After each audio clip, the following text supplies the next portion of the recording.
Kodak কোম্পানিকে মনে আছে 1998 সালে কোডাক কোম্পানিতে প্রায় 1,70,000 কর্মচারী কাজ করতেন এবং বিশ্বে ছবি তোলার প্রায় 85%ই কোডাক ক্যামেরায় তোলা হতো।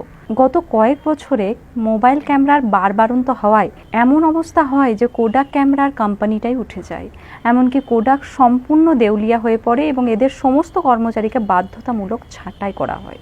ওই একই সময়ে আরও কতগুলি বিখ্যাত কোম্পানি তাদের ঝাঁপ পাকাপাকি বন্ধ করতে বাধ্য হয়, যেমন HMT ঘড়ি, Bajaj scooter, Dyanora TV, Murphy radio, Nokia mobile, Rajdoot bike, Ambassador গাড়ি।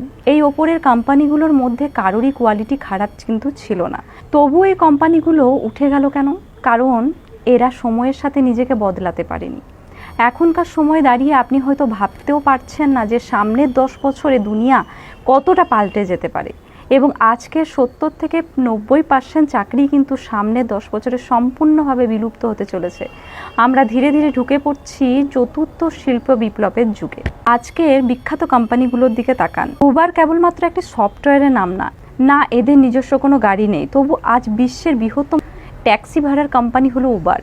AIRBNB হলো আজকে দুনিয়ার সব থেকে বড় হোটেল কোম্পানি, কিন্তু মজার ব্যাপার হলো পৃথিবীর একটি হোটেলও তাদের মালিকানায় নেই।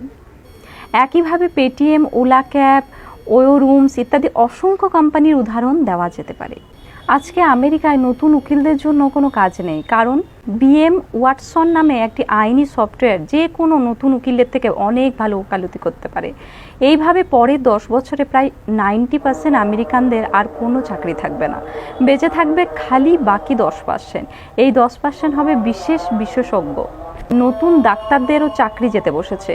ওয়াটসন নামের সফটওয়্যার মানুষের থেকেও 4 গুণ নিখুঁতভাবে ক্যান্সার ও অন্যান্য রোগ শনাক্ত করতে পারে। 2030 সালের মধ্যে কম্পিউটারের বুদ্ধি মানুষের বুদ্ধিকে ছাপিয়ে যাবে। সামনের 20 বছরে আজকের 90% গাড়ি আর রাস্তায় দেখা যাবে না। বেঁচে থাকা গাড়িগুলো হয় ইলেকট্রিকে চলবে অথবা হাইব্রিড গাড়ি হবে। রাস্তাগুলো ক্রমশ ফাঁকা হতে থাকবে, পেট্রোলের ব্যবহার কমবে এবং পেট্রোল উৎপাদনকারী আরব দেশগুলি ক্রমশ দেউলিয়া হয়ে আসবে। এখন গাড়ি লাগলে উবারের মতো কোনো সফটওয়্যারের কাছেই কিন্তু গাড়ি চাইতে হবে, আর গাড়ি চাইবার কিছুক্ষণের মধ্যে সম্পূর্ণ চালকবিহীন একটা গাড়ি আপনার দরজার সামনে এসে দাঁড়াবে। আপনি যদি অনেকের সাথেই একই গাড়িতে যাত্রা করেন তাহলে মাথাপিছু গাড়ি ভাড়া বাইকের থেকেও কম হবে। গাড়িগুলো চালকবিহীন হওয়ার ফলে 99% দুর্ঘটনা কমে যাবে এবং সেই কারণেই গাড়ি বিমা করানো বন্ধ হবে এবং গাড়ি বিমার কোম্পানিগুলো সব উঠে যাবে। গাড়ি চালানোর মতো কাজগুলো আর পৃথিবীতে বেঁচে থাকবে না। 90% গাড়ি যখন রাস্তা থেকে উধাও হয়ে যাবে তখন ট্রাফিক পুলিশ এবং পার্কিংয়ের কর্মীদেরও কোনো প্রয়োজন থাকবে না।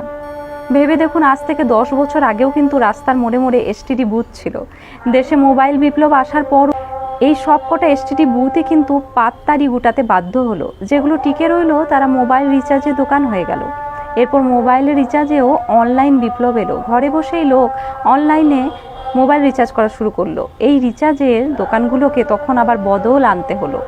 এরা এখন কেবল মোবাইল ফোন কেনাবেচা এবং সারাই দোকান হয়ে দাঁড়িয়েছে, তবে সেটাও বদলাবে খুব শিগগিরই।